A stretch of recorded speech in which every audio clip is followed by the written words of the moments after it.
Welcome to tech Chaitu.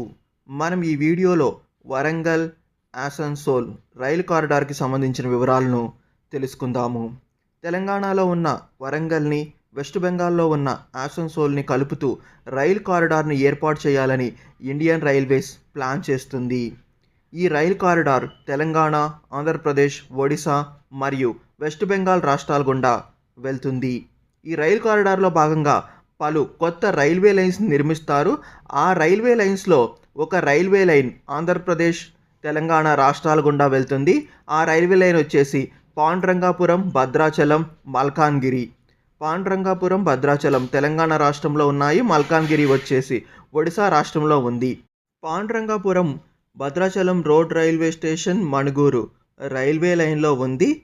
పాండ్రంగాపురం నుండి ఈ కొత్త రైల్వే లైన్ మొదలయ్యి ఆ తర్వాత గోదావరి నదిని దాటి భద్రాచలంలోకి ఎంటర్ అవుతుంది. భద్రాచలం దగ్గర స్టేషన్ వస్తుంది.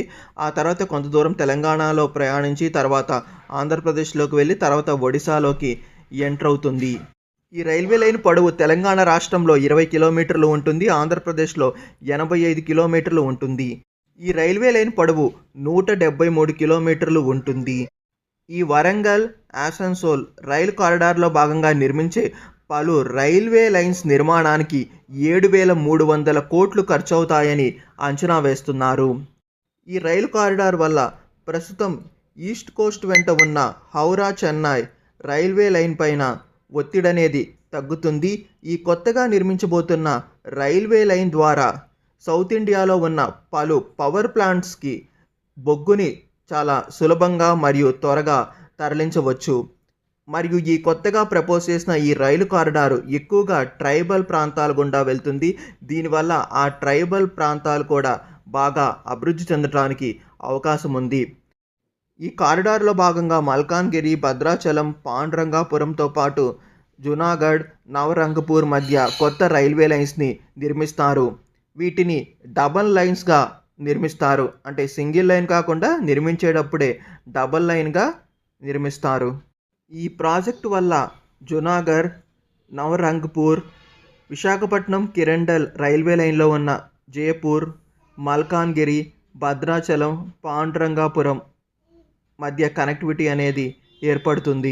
ఇది భద్రాచలం తెలంగాణలో ఉంది. ఇది మల్కాన్గిరి ఒడిశా స్టేట్ లో ఉంది. ఈ రెండింటిని కలిపేదే భద్రాచలం మల్కాన్గిరి రైల్వే లైన్. భద్రాచలం కి రైల్ రూట్ లేదు ప్రస్తుతము. కొత్తగూడెంలో భద్రాచలం రోడ్ రైల్వే స్టేషన్ ఉంటుంది. So nearest major railway station Bhadrachalam road railway station. ఈ రైల్వే లైన్ ఇలా పైకి మణుగూరు వైపు వెళ్తుంది. ఈ మణుగూరుకి వెళ్లే రైల్వే లైన్ లో ఇక్కడ పాండ్రంగాపురం అనే రైల్వే స్టేషన్ ఉంటుంది. Bhadrachalam Malkangiri railway line actual గా పాండ్రంగాపురం రైల్వే స్టేషన్ దగ్గర నుండి మొదలవుతుంది. కానీ భద్రాచలం అంటే అందరికీ తెలుస్తుందని భద్రాచలం మల్కాన్గిరి రైల్వే లైన్ అని పిలుస్తున్నారు. యాక్చువల్ గా మొదలయ్యేది పాండ్రంగాపురం నుండి. సో ఈ రైల్వే లైన్ ఇక్కడ భద్రాచలం దగ్గర గోదావరి నదిని దాటుతుంది. ఇక్కడ మేజర్ బ్రిడ్జ్ వస్తుంది గోదావరి నది పైన. సో ఇలా భద్రాచలం మీదుగా ఇలా వెళ్తుంది. కొంత మార్గము తెలంగాణలో ఉంటుంది, మరి కొంత మార్గము ఒడిశాలో ఉంటుంది. మొత్తము 186 కిలోమీటర్లు. ఈ రైల్వే లైన్ లో వచ్చే రైల్వే స్టేషన్లను చూద్దాము. పాండ్రంగాపురం రైల్వే స్టేషన్ ఆల్రెడీ ఉంది. ఇంకా కొత్తగా వచ్చే రైల్వే స్టేషన్లు భద్రాచలం రైల్వే స్టేషన్. భద్రాచలం తర్వాత ఈ రైల్వే లైన్ ఇటు వెళ్తుంది.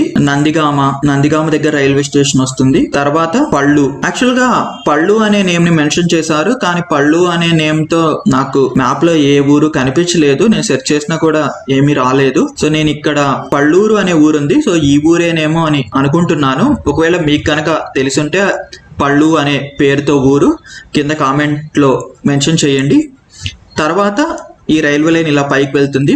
ఇక్కడ ఒక ఊరుంది కూతురుగట్టు అని. సో యాక్చువల్గా వాళ్ళు మెన్షన్ చేసిన నేమ్ వచ్చేసి కూటుగట్ట, కానీ ఈ నేమ్తో కూడా నాకు ఏ ఊరు కనిపించలేదు. కానీ ఇక్కడ మాత్రం కూటురుగట్టు అనే ఊరు కనిపించింది. సో ఇదేనేమో అని అనుకుంటున్నాను, లేదా వేరే ఊరు అయి ఉండొచ్చు. మీకు తెలిస్తే కామెంట్ చేయండి. కానీ అధికారులు రైల్వే మంత్రికి చూపించిన మ్యాప్ ప్రకారం అయితే రైల్వే లైన్ ఇలానే వెళ్తుంది. ఇక్కడ వరకు గోదావరికి దగ్గరగా వెళ్తుంది, తర్వాత ఇలా పైకి వెళ్తుంది. సో అలైన్మెంట్ మాత్రం దాదాపుగా ఇదే ఉంటుంది. ఇంక ఇక్కడ తెలంగాణ సరిహద్దు దగ్గర కన్నాపురం అనే ఊరుంది. సో ఈ ఊరు మీదుగా వెళ్తుంది. తర్వాత ఒడిశా స్టేట్లోకి ఎంటర్ అవుతుంది. ఒడిశా స్టేట్లో ఉన్న ఊర్లు వచ్చేసి మహారాజ్పల్లి, రాజన్గూడ, కౌసిగూడ, బాదలి, మల్కాన్గిరి. ఈ ఊరిలో రైల్వే స్టేషన్లు వస్తాయి. ప్రెసెంట్ మల్కాన్గిరి వరకు కూడా రైల్వే లైన్ లేదు.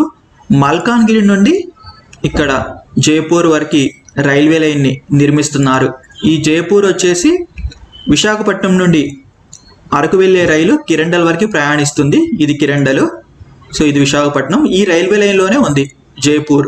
ఈ జైపూర్ మల్కాన్గిరిని కలుపుతూ రైల్వే లైన్ నిర్మాణం కూడా జరుగుతుంది. ఆటోమేటిక్గా భద్రాచలం నుండి ఈ జైపూర్ వరకు రైల్ కనెక్టివిటీ వచ్చేస్తుంది. ఈ రైల్వే లైన్ నిర్మాణం పూర్తయితే, అంటే ఈ మల్కాన్గిరి జైపూర్ని సపరేట్ ప్రాజెక్ట్ గాను, భద్రాచలం మల్కాన్గిరిని సపరేట్ ప్రాజెక్ట్ గాను చేపడుతున్నారు. ఈ రైల్వే లైన్ వల్ల ఉపయోగం ఏంటంటే ఇటు విశాఖపట్నం వెళ్ళడానికి ఆల్టర్నేట్ రూట్ అందుబాటులోకి వస్తుంది. హైదరాబాద్ నుండి ఒడిశా స్టేట్ లో మరికొన్ని రైల్వే లైన్స్ ని నిర్మిస్తున్నారు.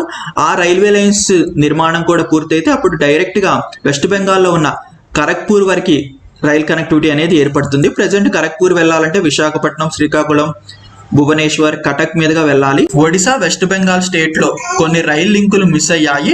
ఆ రైల్ లింకుల్ని కలుపుతూ రైల్వే లైన్ ని నిర్మిస్తే అప్పుడు హైదరాబాద్ నుండి భద్రాచలం మీదుగా ఖరగ్పూర్ కి ఆల్టర్నేట్ రూట్ అందుబాటులోకి వస్తుంది. ఈ రైల్వే లైన్ వెళ్లే రూట్ అంతా రిమోట్ ఏరియా. ఈ రైల్వే లైన్ నిర్మాణంతో ఈ ప్రాంతం బాగా డెవలప్ అవుతుంది. ఈ ప్రాంతంలో లభించే మినరల్స్ ను తరలించడము సులభతరం అవుతుంది. Thanks for watching. Have a great day.